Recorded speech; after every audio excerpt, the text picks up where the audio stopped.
Mga katropa, alam mo ba na ang DWDD 1134 kHz AFP radio ay ang opisyal na radio station ng sandatahang lakas ng Pilipinas na binubuo ng Army, Navy at Air Force na siyang maghahatid sa inyo ng mga balita mula sa ating Armed Forces at iba pang impormasyon.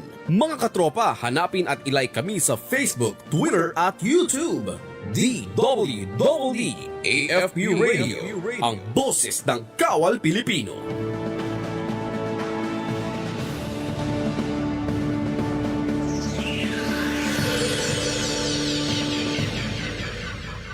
Ding dong! Uy, may safety tips for you. Pwedeng para sa lindol, pero pwede rin pang love life mo. Number 1, iwasan maglagay ng mga babasagin sa mataas na lugar para iwas ma-fall kapag may malakas na lindol. Number 2, make sure na alam ng lahat ang emergency exit para makalabas agad pag ayaw mo na. Kapag tapos na ang lindol. And number 3, speaking of exit, dapat may label. Mahirap kasi kapag walang label. Ang fire exit, fire extinguisher at iba pang emergency equipment. Simple tips para ligtas ang puso at sarili sa panahon ng sakuna. #panatag ang may alam. Maging panatag Pilipinas. Ito ang DWDD 1134 kHz AM. Balita, impormasyon at musika. Ito ang DWDD AFP Radio. Boses ng Kawal Pilipino. Isang mapagpalang araw, Luzon, Visayas at Mindanao at sa lahat po ng ating mga katropa ngayon ay araw ng Martes. Ika-8 po sa buwan ng Hulyo taong 2025. Tayo ay muli na naman magkasama-sama sa ating programang Pulis at Komunidad dito sa DWDD AFP Radio, ang boses ng Kawal Pilipino. Ako po ang inyong tagapag-ugnay mula po sa Police Community Affairs and Development Group, Patrolman Adrian Dayao. At ako naman po si Patrolwoman Melanie Mapa at makakasama po natin ang ngayong hapon ng ating guest co-host na mga OJT po mula po yan sa Philippine Navy at syempre makakasama natin sila sa paghahatid ng mga balitang pampulisya. Ayan, live na live sa ating studio. Ayan, magandang hapon po ma'am. Pwede po tayo magpakilala sa ating tagapanood at bumati sa ating live viewers. Yes, ma'am. Magandang hapon po sa inyo at magandang hapon din po sa ating mga tagapanood. Ako po si Seaman First Class Journalist Michelle Van Sumailo, Philippine Navy. At binabati ko po una sa lahat po ang aming Flag Officer in Command, Philippine Navy, na si Vice Admiral Jose Ma Ambrosio, Philippine Navy. At the same time po ang aming butihing commander na si Captain Gregory Gerald B. Fabic, Philippine Navy General Staff Corps. Ang amin naman pong Deputy Commander ng CMOG PN na si Colonel Nilo E. Hapson, Philippine Navy Marines General Staff Corps. At ang amin pong Acting Chief of Staff at the same time ang Commandant ng CMO School, Philippine Navy na si Commander Lady Chatterley Alvaro Sombiling, Philippine Navy, ma'am. Magandang hapon po sa inyo, ma'am. Yan, magandang hapon po. At ako naman po si Seaman First Class Giselle Ann Rabina na bumabati ng magandang hapon po sa lahat ng tagapanood. Ayan, maraming salamat po sa ating guest co-host. At ito po ang programang Pulis at Komunidad. Sa ngalan pa rin po ng pamunuan ng Philippine National Police sa panguna ni PNP Police General Nicolas Torre III at sa pamumuno ni Pangulong Ferdinand Bongbong Marcos Jr., kami maglilingkod sa bawat Pilipino at magbibigay ng tamang impormasyon dahil dito sa bagong Pilipinas, ang gusto ng pulis, ligtas ka. Sa mga nais dumulog sa inyong pambansang pulisya ng inyong mga reklamo at sumbong, bukas ang aming tanggapan upang kayo ay matulungan. Maaari kayong tumawag sa emergency hotline 911 o mag-text sa isumbong hotline na naka-flash sa inyong mga screen. O di kaya ay pumunta sa pinakamalapit na himpilan ng pulisya sa inyong mga lugar. At kung mayroon naman po kayong reklamo at sumbong tungkol sa iilang pasaway at abusadong pulis, maaari kayong kumontak sa Integrity Monitoring and Enforcement Group o o PNP IMEG sa mga numerong makikita sa inyong mga screen. Tayo rin po ay nagpapasalamat sa lahat ng bubuo ng DWDD Katropa Radio sa panguna ng ating station manager na si Colonel Francel Margaret Tabor Lupa ng Philippine Army. Ayan, samantala, binabati po namin ang aming direktor ng Police Community Affairs and Development Group. Walang iba kundi si Police Brigadier General Marvin Josaro, sir, at ang command group na pinapangunahan din po ng aming Deputy Director for Administration, Police Colonel Joel Serrano, at ang aming Deputy Director for Operations, Police Colonel Adonis Guzman, at syempre ang aming Chief of Staff, Police Colonel Joel T. Ada. At ang aming Division Chief ng ICDD, Police Lieutenant Colonel Brenda Garcia. Magandang hapon po, sirs and ma'am. At syempre mamaya partner ay makakasama natin live dito din sa studio ang ating mga guests na graduate ng Professional Diploma in Family Ministry from Center for Family Ministry ng Ateneo de Manila University. Wow. Ayan. Samantala, takuan muna natin ang mga balita na nakalap ng ating mga PNP correspondent. Para sa ating unang balita, hindi nakalayo ang dalawang inihinalang magnanakaw matapos silang agad na maaresto ng Pasay City PNP habang ang ninakaw na cellphone ay mabilis na naibalik sa may-ari. Salamat sa mabilis na pagresponde ng mga tauhan sa ilalim ng direktiba ni Chief PNP Police General Nicolas Torre III na 5-minute response time policy. Patrolwoman Ivy Corporal sa report. Mabilis na naaresto ng mga partiba ng Pasay City Police Station ang dalawang sospek kabilang ang isang minor de edad na sangkot sa pagnanakaw ng cellphone sa barangay 184 Andrew Avenue sa Pasay City. Kinilala ang mga naarestong sospek na sina alias Pangit, 25 anyos, isang e-bike driver at miyembro ng Sputnik Gang at isang 16 anyos na lalaking estudyante na kapwa residente ng Ilang-Ilang Street, Barangay 184 Marikaban ng nasabing lungsod.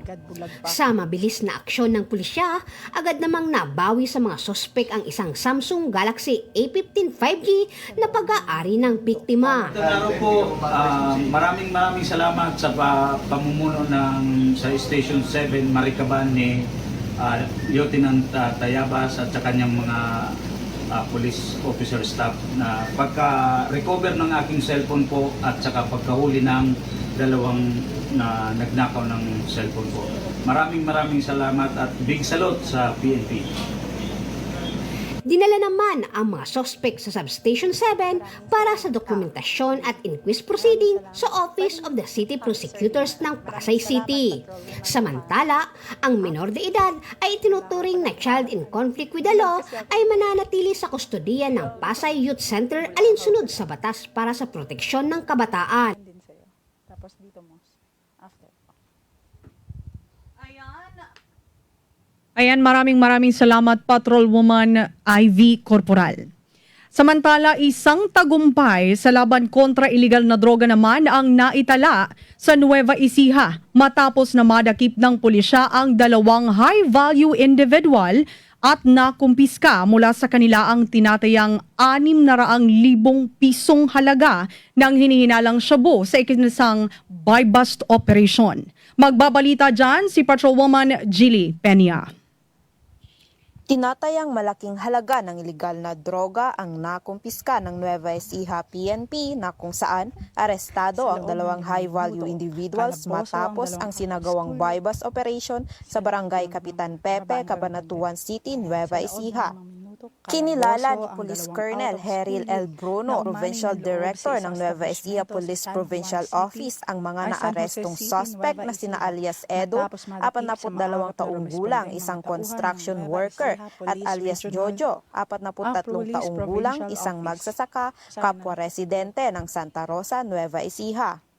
Ayon sa ulat, ang operasyon ay sinagawa ng mga tauhan ng Cabanatuan City Police Station. Nahuli sa akto ang isa sa mga suspect matapos nitong bentahan ng isang piraso ng heat-sealed plastic sachet na naglalaman ng hinihinalang shabu ang isang pusher buyer ng pulisya kapalit ang 1,000 peso na mark money. Sa isinagawang protective search, na-recover mula sa mga suspect ang buy-bus money, isang not-tied transparent plastic bag, 5 maliit na heat-sealed sachets at karagdagang isang medium-sized sachet ng hinhinalang shabu at isang brown checkered na pouch. Umabot sa kabuang timbang na 100.5 grams ang nakumpiskang shabu na may tinatayang halaga na 683,400 pesos, batay sa standard na presyo ng droga. Dinala sa Cabanatuan City Police Station ang mga naarestong suspect at ang mga nakuhang ebidensya para sa tamang dokumentasyon at pagsasampa ng kaukulang kaso. Maaharap sila sa kasong paglabag sa Section 5 at 11 ng RA 9165 o ang Comprehensive Dangerous Drugs Act of 2002. Patuloy ang Nueva Ecija PNP sa pagpapalakas ng kanilang kampanya laban sa ilegal na droga upang tiyakin ang kaligtasan at seguridad ng mga mamamayan sa kanilang nasasakupan.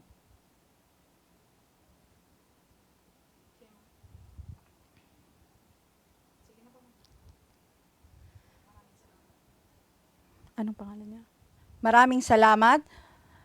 At sa iba pang balita, sa loob ng 5 minuto, kalaboso ang 2 out-of-school youth na umano'y nanloob sa isang establishmento sa San Juan City, Nueva Ecija matapos madakip at maagap na rumespondeng mga tauhan ng Nueva Ecija Police Provincial Office.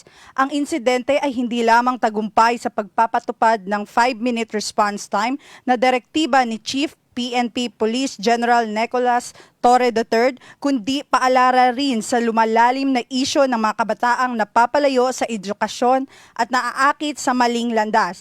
Patrolwoman Janice Bulahaw, ibalita mo.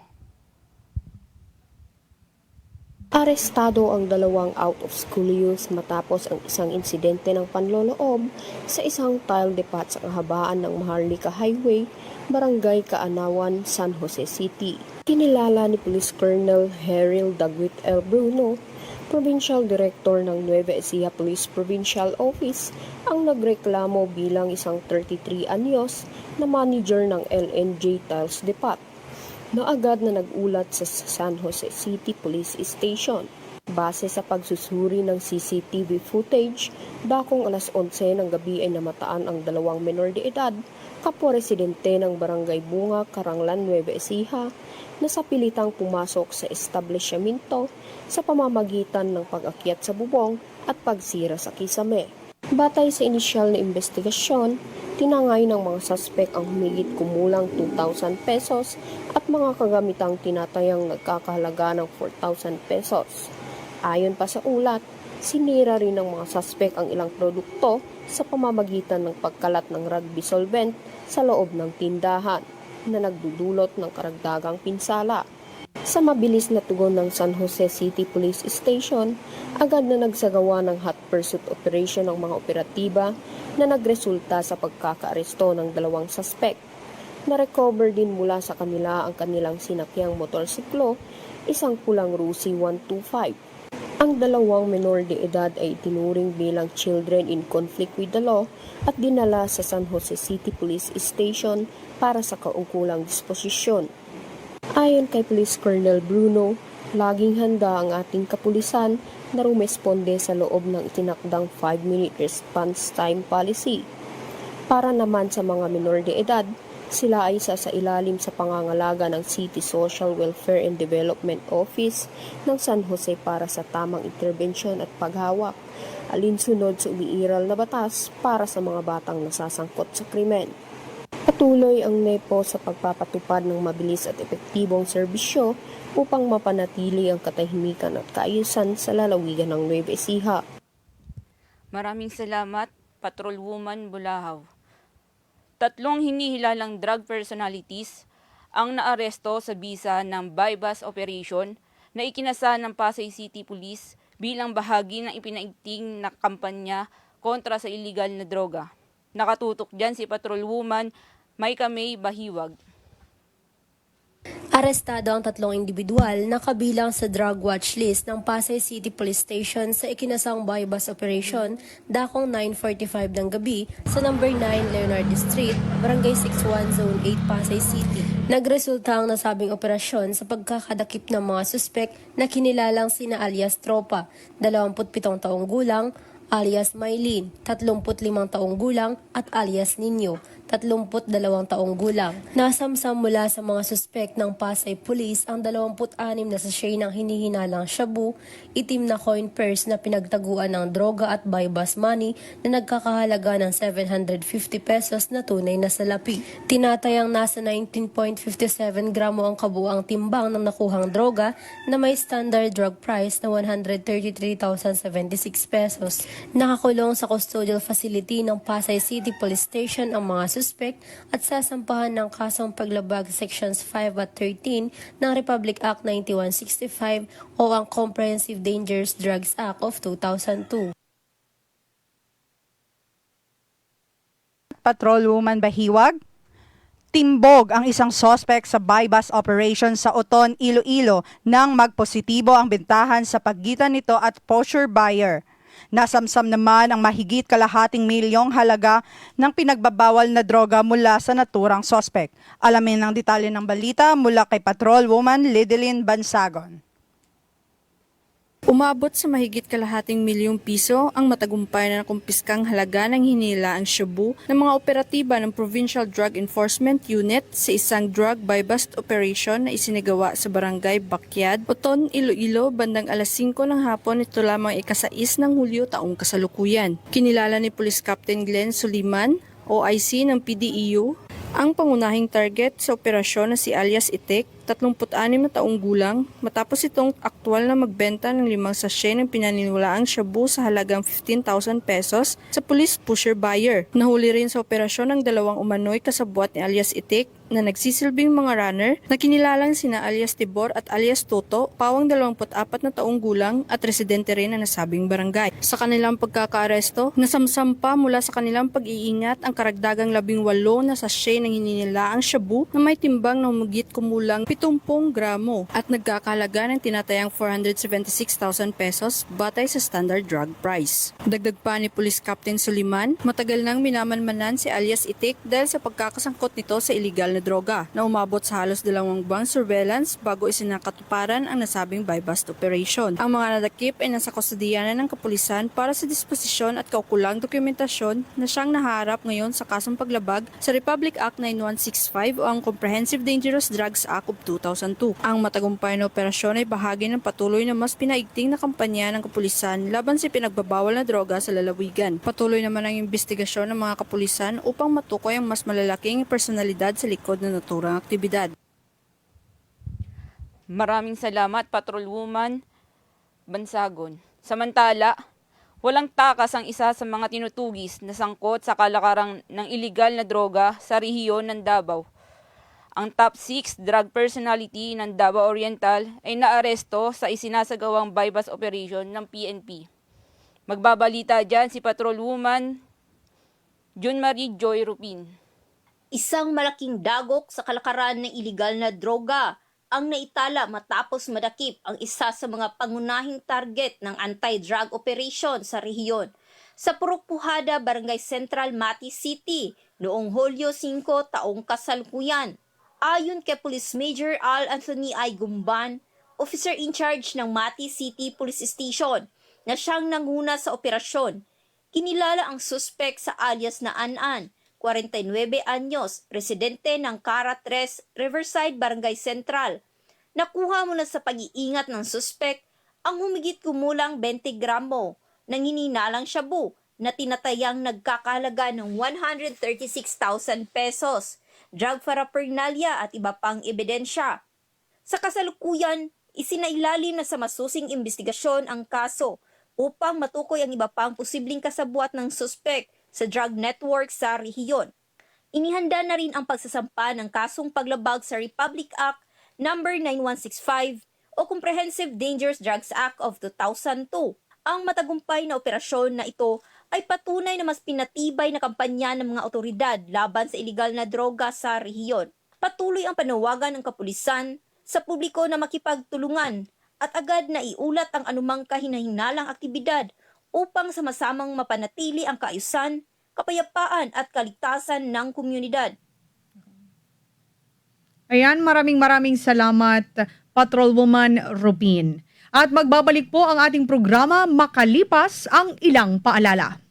Mga katropa, alam mo ba na ang DWDD 1134 kHz AFP Radio ay ang opisyal na radio station ng sandatahang lakas ng Pilipinas na binubuo ng Army, Navy at Air Force na siyang maghahatid sa inyo ng mga balita mula sa ating Armed Forces at iba pang impormasyon. Mga katropa, hanapin at ilike kami sa Facebook, Twitter at YouTube. DWDD AFP Radio, ang boses ng Kawal Pilipino.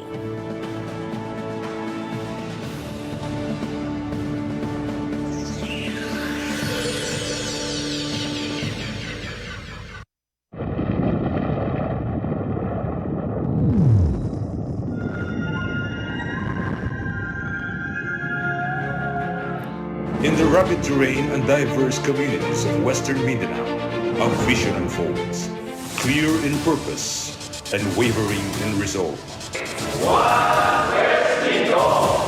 Onward to a new era of peace, security, and development in Western Mindanao.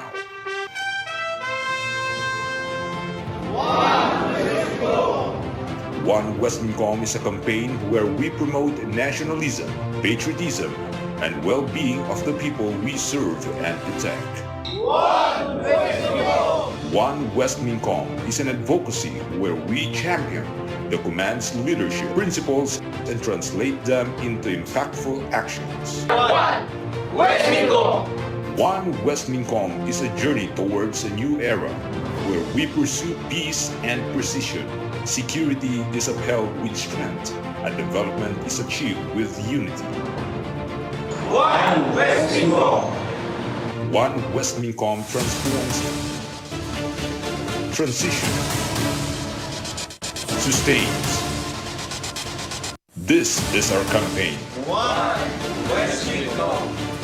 This is our advocacy. This is our journey. One West Mincom. This is our vision. We are Hornet 115 and we are one West Mincom.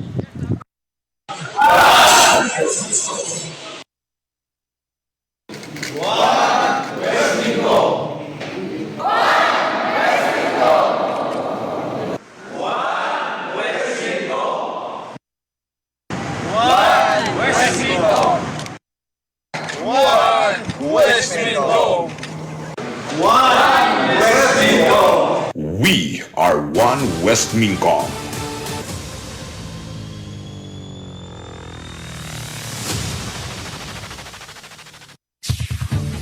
Ito ang DWDD 1134 kHz AM. Balita, impormasyon at musika. Ito ang DWDD AFP Radio. Boses ng Kawal Pilipino. Ayan, nagbabalik po ang ating programa dito pa din sa DWDD AFP Radio, ang boses ng Kawal Pilipino. Ayan, partner, hindi na natin patatagalin pa. Partner. Kasi alam kong may balik-taktakan mamaya. Ayan, i-welcome na po natin ang ating mga guests. Ayan, magandang hapon po sa inyo mga sirs at ma'am at welcome po sa ating programa dito sa DWDD Katropa Radio. Bumati po tayo ma'am, mga sir, at pakilala po muna tayo sa ating mga manunood. Magandang hapon po sa lahat. Police Chief Master Sergeant Dennis Dalida Tanuangco from Manila Police District po. Magandang hapon po sa lahat, lalong-lalo na sa PNP Training Service. Ako po si Pat Medina Pige po. Magandang hapon po sa lahat ng mga tagapakinig at taga-subaybay ng DWDD. Ako nga po pala si Patrolman Elmer P. Pasco from Operations Management Division ng Criminal Investigation and Detection Group. Good afternoon po sa lahat ng kaopisina ko dyan sa OMD at magandang hapon po. Ayan. Sir, baka may gusto pang idadagdag sir sa mga bati, parang ganyan, si ma'am. Binabati ko po yung aking family sa Aklan, Tanuangco family, Nabuab, Dalida, and Victoriano family po. Binabati ko rin po ang Chief Asad po ng PNP Training Service, si Police Colonel Marlon Oluan at sa mga kasamahan ko po sa Asad po. Magandang hapon sa inyong lahat. Ayan, bago po tayo welcome po sa ating programa sa DWDD Boses ng Kawal Pilipino, Sir, AFP Radio. At unang-una sa lahat, Ma'am, Sir, kamusta po si Ma'am Napige, Sir Pasqua, and Sir Tanwangko? And so, mabuti naman kami. So, nakarating po kami ay nakabalik na po kami sa trabaho after our scholarship po. So, nagagamit naman po namin yung aming mga natutunan, may mga nagtatanong sa mga kaopisina namin kung kumusta ang pag-aaral namin doon sa Ateneo, and naging maganda naman po ang feedback po namin. Ayan si Sir Pasqua. Yun nga po, tulad po ng nabanggit ni Ma'am Maydi, sir. Okay naman po. So far, nakikita naman namin sa sarili namin yung epekto, yung improvement namin dahil sa course na natapos namin. Ayan, Sir. Una po, nagpapasalamat po kami sa PSS LAI dahil sa pagkakataong binigay na maging scholar po kami sa Ateneo de Manila University po. Ayan, Sir. Ay sir, nabalitaan po namin na kayo nga po ay nagtapos ng Professional Diploma in Family Ministry from Center for Family Ministry po ng Ateneo de Manila University. Maaari niyo po ba kami ikwento sa amin paano po ba makakapasok po dito? And so, ang PSS Live po ay sa official Facebook page po. Ito po yung nakita namin ang kanilang paanyaya sa mga lahat ng PNP, BFP na mag-apply po para sa scholarship nito, which is given for 1 year po ito, na full scholarship, wala pong babayaran lahat. So ito po ay kukunin po namin ng 2 semesters po ito. So 24 units po lahat ang makukuha po namin dito, and it is all about counseling po. How to give empathy with other people po, and sa mga kasamahan rin po natin sa kapulisan. Yan, gaano po ma'am ito, Sir, katagal itong kursong ito?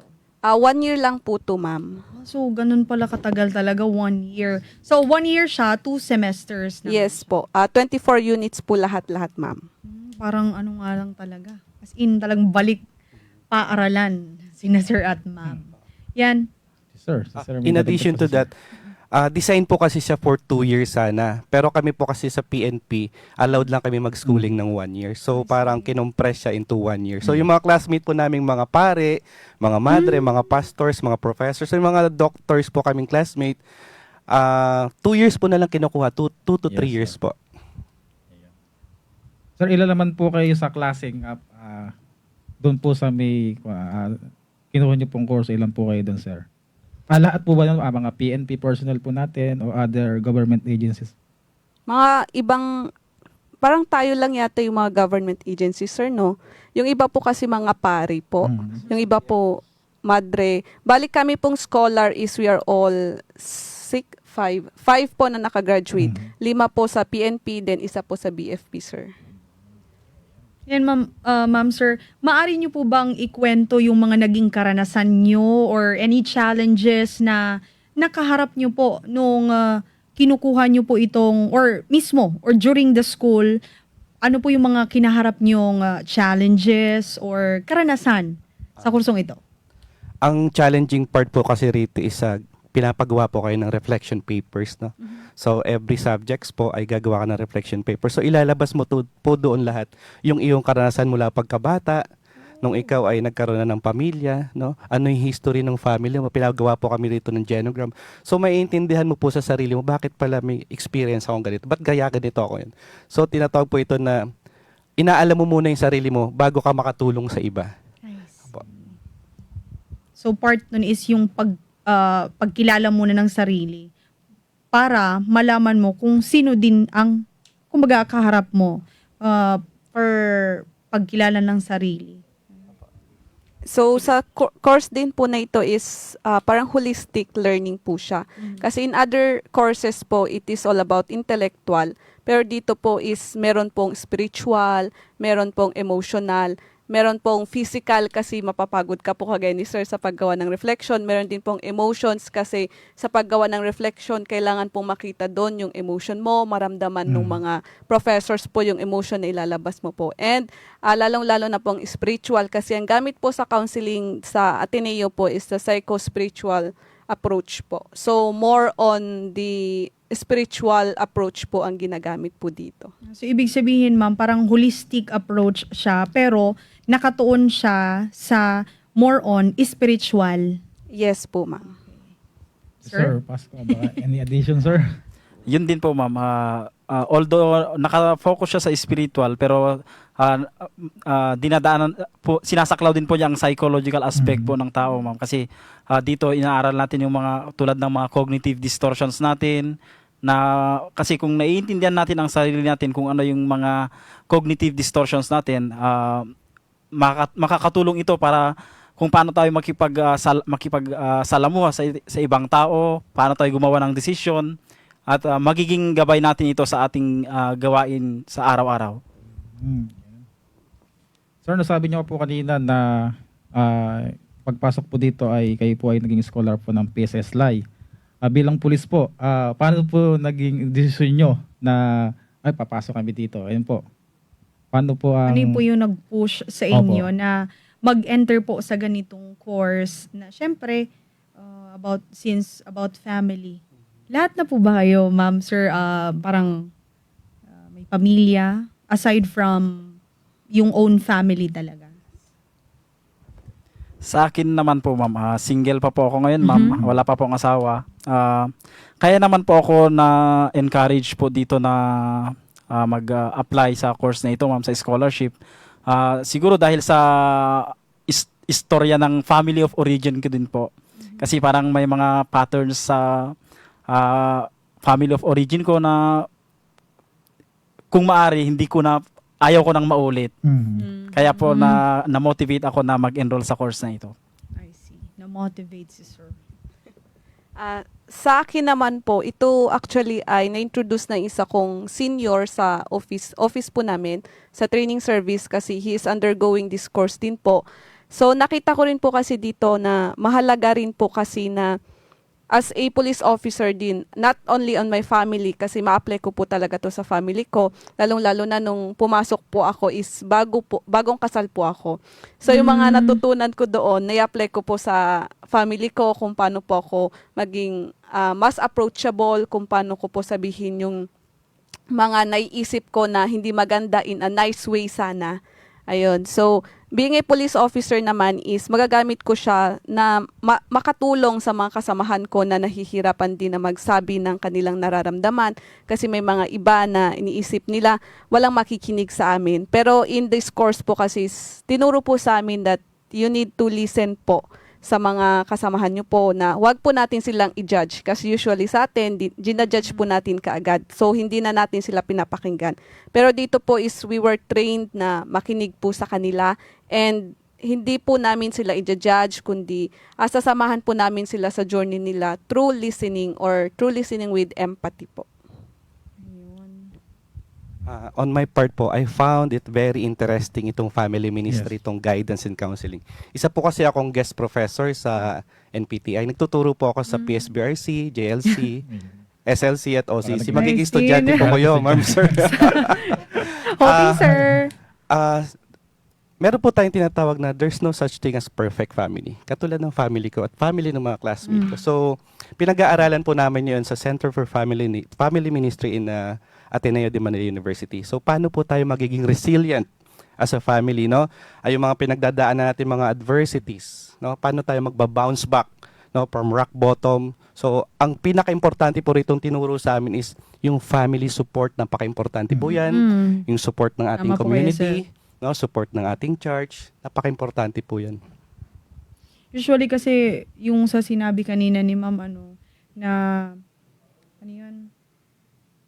Ano yung pagkasabi ni ma'am kanina parang totoo po yun na yun din ang sinabi ni sir na yung sa support ng family is very important kasi pag alam mo talaga sa sarili mo like sa isang pamilya kapag pinakikinggan any suggestion mo, parang iba yung feeling, parang yung drive ng isang bata is parang nagiging positive. In a way na naiisip niya na, very supportive naman ang aking family, nakikinig kahit sa simpleng suggestion ko na mapapabuti ang ganito. Like for example, sa projects ng mga bata, ganyan. So, importante talaga yung support ng family sa bawat miyembro ng pamilya. Ayan. Sir, kanina po, nasabi niyo po kanina na may mga challenges po kayo. Ngayon po, ano po yung, sa challenges na nakaharap po ninyo, ano po yung pinakamalaking hamon? Yung talagang na kinaharap ninyo bilang pamilya ng isang pulis bago kayo lumapit sa Center Family Ministry? At paano din po nakatulong ang ministry sa pagtugon sa mga hamong ito? Number one po siguro, alam naman natin po ito sa trabaho natin bilang uniform personnel, no? Yes, sir. Sa PNP, sa AFP, and other uniform service. Yung stress po ng trabaho natin, no? Yung long work hours po natin. So pagdating natin sa bahay, minsan wala na tayong time sa family natin. So ito po yung aming, we're trained, no? How to deal with stress, anxiety, and depression. Yun po.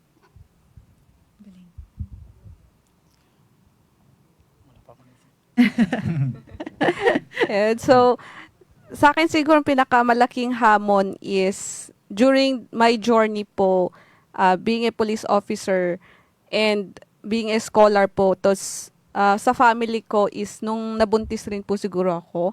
Kasi habang nag-aaral po ako is ng course na to, pinagdadaanan ko rin yung pagbubuntis hanggang sa panganganak. So, yun po yung isa sa hamon sa akin. And nakatulong yung Center of Family Ministries po sa Ateneo kasi sila rin po yung naging support system ko. Kasi in that po is, nagka-counsel din po sila sa amin. So, sinasabi rin po namin yung mga problema namin sa mga, kasi may growth group po kami doon. So, yung mga kasamahan po namin is hindi lang po mga kapulisan, kundi mga pare. So, may makukuha ka rin po na ibang perspective sa kanila. So, may sharing din po ba, ma'am, nangyayari? Yes po, may sharing po. May yung emotions mo talaga is mailalabas, kahit ayaw mo siyang ilabas, di ba sa atin po is as much as possible maging stern po sana tayo. Pero pag nandun ka po, iba yung kasama mo, yung mga pari po talaga, mababago pala. Masasabi po pala yung mga naikikim-kim po na nararamdaman. Nakakalabas. Yes po. Magandang ganun. Sir? Sa akin naman po, ma'am, is dati, ma'am, before ako pumasok sa Center for Family Ministries po, since nabanggit ko kanina na may problema sa pamilya na mabigat na problemang pampamilya ang pinagdaanan ko tulad ng separation ng aking mga magulang dati, ma'am. Kapag nahihirapan ako noon, parang sinisisi ko yung separation nila kung bakit nararanasan ko to, bakit kailangan kong pagdaanan ito.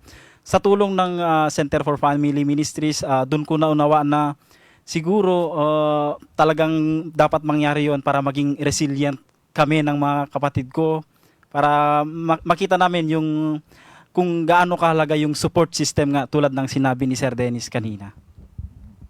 Ayan, sir. From kay sir kanina, yung mga na-take note ko dito is about yung mga malaking hamon like stress management. Kay ma'am naman yung experiences niya, which is also all about din the support system. And then kay sir naman sa family problems. Now, which is parang naging motivation nyo din ito para since may sharing naman na nangyayari, nagkakaroon po kayo ng learnings sa bawat sharing na nangyayari. So, meron din po kayong parang nakuha ko din yung parang how to handle and yung sinabi na parang may kasabihan nga na everything happens for a reason. Kaya, thank you, ma'am, sir. Sir Robert? Ayan. Sir, ano po ba ang particular na programa po sa Center for Family Ministry? Ang Center for Family Ministry po ay isa po siyang facility, no? Yes. Meron po tinatawag doon na mga counselors. So open po siya. Ang iniisip po kasi natin pag counseling mahal to, hindi po, donation lang po siya. Meron po siyang facility doon sa loob ng Ateneo. Welcome po tayo doon, no? Lahat po ng all walks of life, mahirap, mayaman, welcome po doon. Ang counseling po kasi it's more on empowerment. Yes. No? Ginag-guide po tayo, gino-journey po tayo. No? Tama po yung sabi ni Ma'am Mady kanina, we listen with empathy, no? With the client. Ang Center of Family Ministries din po is nag-offer ng marital counseling, Yes. individual counseling, and pre-K na po sa mga magpapakasal pa lang po. Uy, parang partner. Sa'yo yun, partner. Kaya pala. Dahil pala kala ma'am at sir na lang ako nagpa-counseling. May counseling. Ayan. Tulad din po ng napagdaanan namin doon, may mga para activity po na spiritual deepening retreat na kung saan ginanap Maganda, namin may yun sa retreat. Tagaytay 3 days po. Tapos meron din pong marriage encounter sa mga married couple para mapag-usapan nila. May open nila sa isa't isa yung mga hindi pa nila napag-usapan noong during their marriage po. Ayan, wow naman. May mga retreats din po pala, tsaka bukod sa counseling. Partner, pwede yun sa'yo kasi malapit ka nang Kasi ikasal. natapos na ang counseling ko eh. O pwede, pag married ka na, pwede din naman. Married na. Ayan, mga sir at ma'am.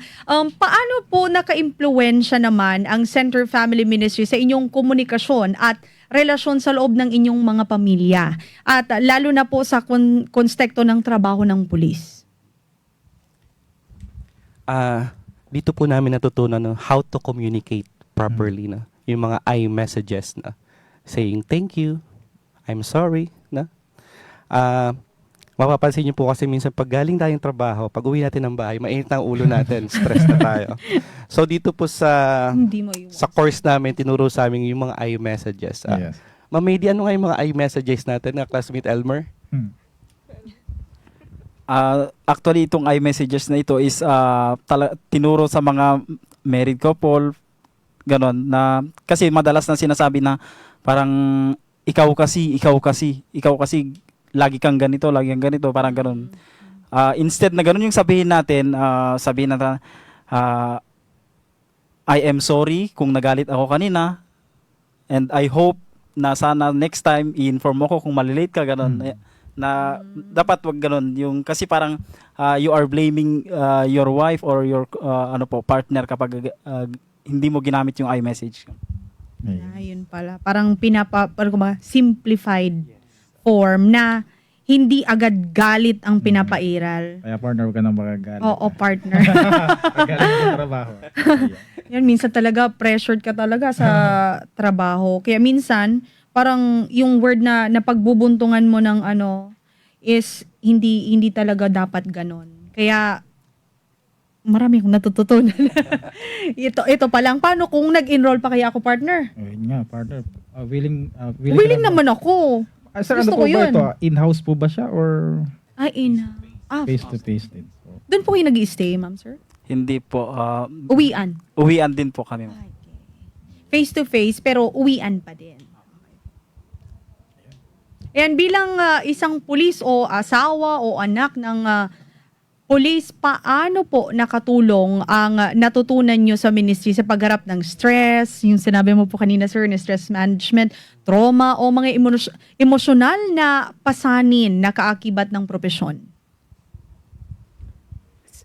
Siguro sa akin po sa bilang asawa po is ang asawa ko rin po kasi is police. So siguro natutunan ko rin po dito kung paano po i-handle kasi i-handle po yung stress po naming dalawa. So yung natutunan ko rin po is ni-apply ko rin po muna sa asawa ko. So bali habang ina-apply ko siya sa asawa ko, sa konteksto naman po ng pulis, sa mga kasamahan ko rin na ibibigay ko yung paano po makipag-usap, yung paano po maging malumanay as much as possible kasi tayo talaga nasanay, lalo na sa mga training services, pag nagtuturo, malakas yung boses. So, kailangan po na kapag nakikipag-usap po pala tayo, personally is, wag po natin gamitin yung boses natin habang nagtuturo or yung boses talaga nating malakas. Ayun po. And the most important thing po yung ating pong spirituality, yung ating deepest desire, no? Lagi po tayong pagpipray po natin pag di natin kaya. Yes. Yung tinatawag po nating when all hope seems lost, meron po tayong divine intervention, no? The grace of God. Yun po talaga importante. Ayun, yung center of everything. Kahit anumang ginagawa mo, ganyan. thing, sir? Idagdag ko lang din po, para sa akin naman din po, minsan pag ginagawa, pag stress na po ako, parang nagma-mindfulness activity po ako, pumipikit lang ako, hinga ng malalim, parang sineset aside ko muna yung mga burdens, mga iniisip ko, at least paano ma-relax yung isipan at puso ko. And syempre yung self-care na tinatawag natin, may maraming bagay na gusto nating gawin na pag ginagawa natin yun is parang nakakalimutan natin yung problema natin. So, napaka-importante po ng self-care para po hindi natin mapabayaan ang sarili natin. Sir, may tanong ako. Parang, okay lang bang umiyak ang isang, hindi naman sa lalaki? Kumbaga, like for example, you're in a service, pwede bang parang, okay lang bang umiyak? Umiyak po siguro in a closed door. Pero kung umiyak po tayo sa harap ng ng Like sa sobrang stress na. Yes po. Ano ba yung parts? Kailangan po siya ilabas. Ay, hindi naman. Kala ko sa lovely. Yes, so sa amin po, dahil minsan po kasi, ewan ko kung sa mga kasama classmate ko po is, ayaw ko talaga siyang i-share or ayaw ko talagang sabihin yung stress kasi I can handle pa rin naman po. Pero doon meron yung sa isang sharing kasi namin doon sa course na yun na kailangan mo talaga siyang ilabas. So, doon rin po ako naiyak dahil sa sobrang stress na ayaw ko siyang ilabas. Stress sa trabaho, stress sa family. So, pwede pong umiyak kasi mas nailalabas po natin. And maganda rin po kasi na yung pag-iyakan po natin, isa lang po natin na they will support you. And hindi yung mag-judge kasi hindi ka talaga iiyak if you know that the person around you po will judge you. So, in-advise rin po sa amin na you can cry pero not to the extent naman po na hagulgol. Ay, nagkakagulgol sa harapan. Iyo po. In addition po sa sinabi ni classmate Mady, crying is not a sign of weakness. We are vulnerable po kasi. Lahat tayo, lalaki, babae, uniform, personal, civilian. No? It is not a sign of weakness. Tanggapin po natin sarili natin na vulnerable tayo. So, hindi po kababaan ang pag-iyak when it comes na pag nai-stress ka or nakakaramdam ka ng kalungkutan. So, pwede itong parang avenue lang ng paglalabas ng stress wherein pwede mo din itong gamitin as motivation para bumangon ulit. Yan po yung, kumbaga gusto ko ding pwedeng umiyak pero babangon ako after. Si Sir Pasco, baka may addition pa. So, tandaan ko nga nun, sir, parang nung nakaraang mga natin, parang wala ata kayong tawag dito, walang kausapan. Tawag po ba yan? Yung parang ikukulong ka sa may ganon? Parang natatandaan ko nung previous. Yun po yung tinatawag na spiritual deepening retreat. Spiritual deepening retreat na 3 days na wala kang kausap, kakain lang kayo pero hindi kayo pwede mag-usap. So 3 days po siya. So pari po yung nag-organize nung aming SDR na Spiritual Deepening Retreat. Doon lang po kayo nag-stay, sir? Sa Tagaytay po. Kasamahan po yun talaga, sir, sa program. Yes, kasama po yun sa aming 3 days, kakayan. Nakaya naman po. Nakaya naman po. Doon mo malalaman na kung ano yung mga problemang pinagdaanan, no? Marirealize mo na meron palang solusyon sa mga problema. Ikaw, partner. Parang hindi ko kaya, partner. Ang daldal ko kasi. Pero feeling ko naman, pag nandun na ako talaga, ewan ko. Ano po yung naramdaman niyo, sir? Yun nga po yung challenging dun, ma'am. Lalo na po pag nagkasabay kayong kumain ng kakilala mo, yung best friend mo. Matatawa ka pag nagtinginan pa lang kayo, matatawa na kayo. Ayun, 24 hours po ba ito? Or tuloy-tuloy yung 3 days na yun? Walang usapan? Tuloy-tuloy po yun, ma'am. Pero at least nakaya ni na sir at ma'am. Wala po kayong hawak na cellphone, gano'n. Kinukuha po yung cellphone namin. Ay, gano'n. Talagang parang makapag-reflect din sa buhay-buhay. Ganun, partner. Kaya pagka nagkuhan ka, partner, maganda-handa ka na. Parang gusto ko nga din, partner. Sir, may OJT din po ba yan, sir? The second semester is a practicum phase, no? So meron po kaming real clients, no? Meron po kaming mga kina-counsel talaga. So we are trained talaga to be a family ministers, no? Kasi pag counselors po, sila po yung mga psychologists, mga licensed po. Tayo po, we are trained family ministers po sa Ateneo. Pero pwede po sir, like for example, magpa-counseling sa inyo, pwede naman po. Ganun. Ikaw, magpapakasal Partner, ka alam mo na. Si ma'am, may any addition pa si ma'am. Sige po, ma'am. Yes po, meron po kaming practicum. Kailangan ng 5 clients po actually. So, pwede pong family, yung mga ikakasal or yung mga kasal na, pwedeng individual din po or married po. So, kailangan po namin sila i-counsel for the whole semester po actually, di ba, sir? From January to May. So, 5 months po. Gusto ko lang din pong sabihin, sir, na doon pala sa course na yon is talagang sinabi nila sa amin na no advice giving kahit sa mga growth group session namin. Hindi ka dapat magbigay ng advice. More on empowerment talaga siya, accompaniment.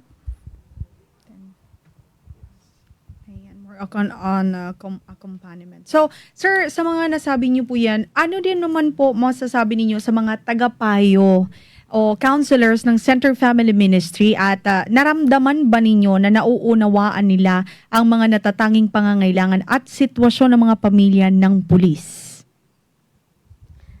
Ang masasabi ko sa kanila is they're really welcoming po yung mga counselors po doon, and they're expecting again na meron po ulit scholar doon sa Ateneo. O kasi nakakatulong din po sila, lalong parang ang sinasabi rin po kasi nila is through them na nakikinig din po sa amin, parang nalilesen din yung, parang natumutulong din sila sa trabaho po natin individually, kasi minsan alam din nila na hindi tayo nakakapag-share because of our nature po, na dapat ano po talaga tayo as much as possible is do not show emotions po, di ba po? So, doon po is masaya po sila, or they know how to help us po police officers, kasi since 2016 po sir, di ba, may scholar po sila. So, marami na rin po sila mga na-meet na mga taga-PNP rin po na scholars. In addition po dyan, we are trained also, no, yung tinatawag na UPR, no, unconditional positive regard. No bias, no judgment. Kahit sino po yung ating i-counsel, tatanggapin po natin sila. Okay, kumbaga accept lang kayo na sir ng accept. Po. Wala po tayong bias, walang judgment. Parang listener talaga sila. Ayan. Ikaw, sir. Ayan. Good. Sir, paano po nakatulong ang Center Family for Ministry sa pagkapatibay po ng mga tulad ng pananampalataya, spiritual na po natin bilang isang pamilya, lalo na po tayo po ay isang pulis? Tulad ng nabanggit namin kanina, sir, na meron ngang sa course na yon ay may spiritual deepening retreat nga na kung saan wala kang ibang kakausapin kundi ang Panginoon lamang, parang ganon. So, yung contemplation ko is parang mas naging deeper siya. Dati, kahit ngayon, na-apply ko na siya sa buhay ko, sa pang-araw-araw ko na gawain, na minsan pag nade-delay ako sa daan, siguro plan to ni God na matraffic ako, plan niya ito. Parang ganon. Hindi ko na siya kino-consider as negative. So, yun po yung naging malaking tulong nun sa pagkatao ko. I learned how to see God in all things po. And so, sa akin naman po is, dito po sa PNP is, ang isa po sa core values po natin is pagiging makadiyos. So, ang center din po natin in all things po ay ang Panginoon. So, sa Center of Family Ministry, ang naging sentro din po ng pagtuturo nila sa amin is through spiritual. So, hindi lamang po siya sa intellectual, pero more on spiritual, and naaayon din po siya sa ating core values. So, mas nadideepen po yung aming spiritual life as a police officers po. In terms po ng relationship, no, dito po namin natutunan yung interrelationship, intra-relationship, saka meta-personal relationship. Yung interrelationship po yung sa sarili mo, no, paano mo intindihin sarili mo, paano mo intindihin yung mga tao sa paligid mo, and yung meta-personal po, paano mo i-share sa community, sa kapulisan, no, yung ating natutunan, yung ating counseling po. Ayun, wow, tatlo. Inter-relationship sa self, intra-relationship others naman. At kung paano mo naman i-apply, yun yung meta relation. Okay, meta-personal relationship. Galing. So, ngayon po, sir, ma'am, ito, last na talaga to.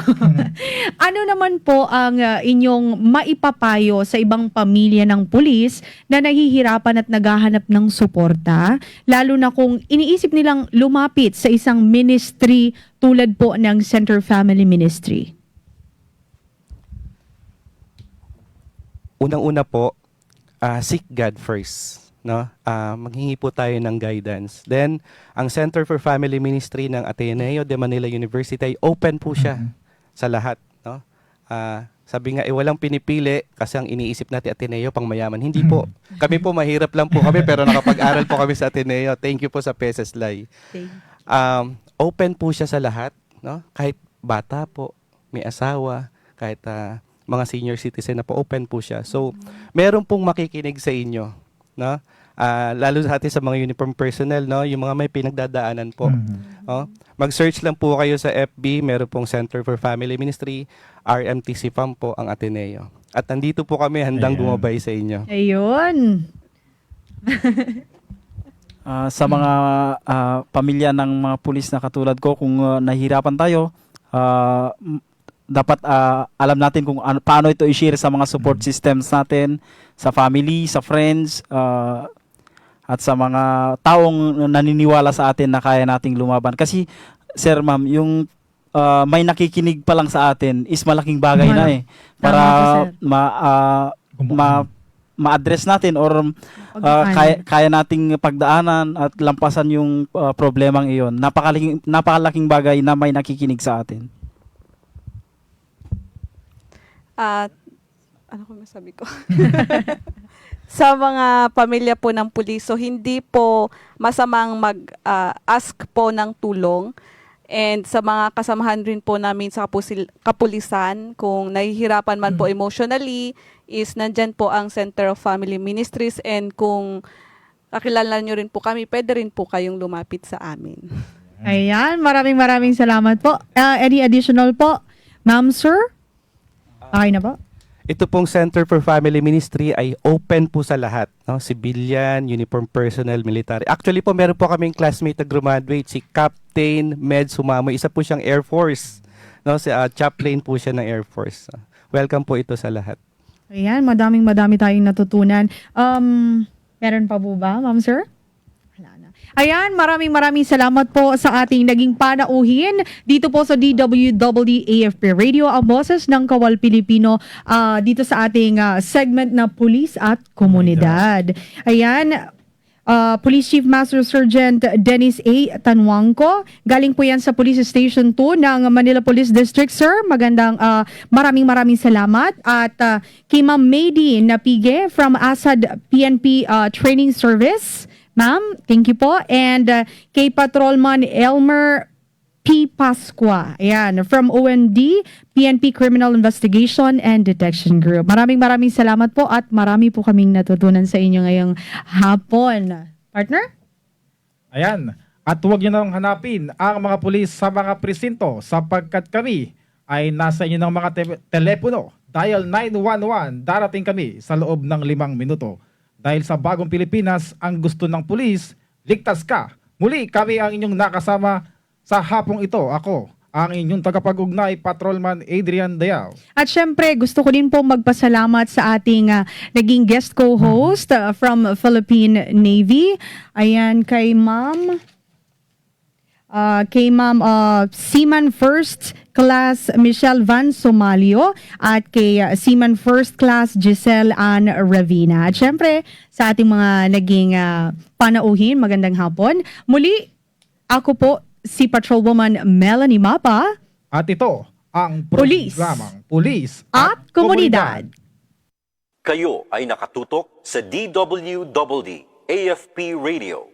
Kami po ay kasapi ng KBP, kapisanan ng mga broadcaster ng Pilipinas. Kayo ay nakatutok sa DWWD AFP Radio. Kami po ay kasapi ng KBP, kapisanan ng mga broadcaster ng Pilipinas.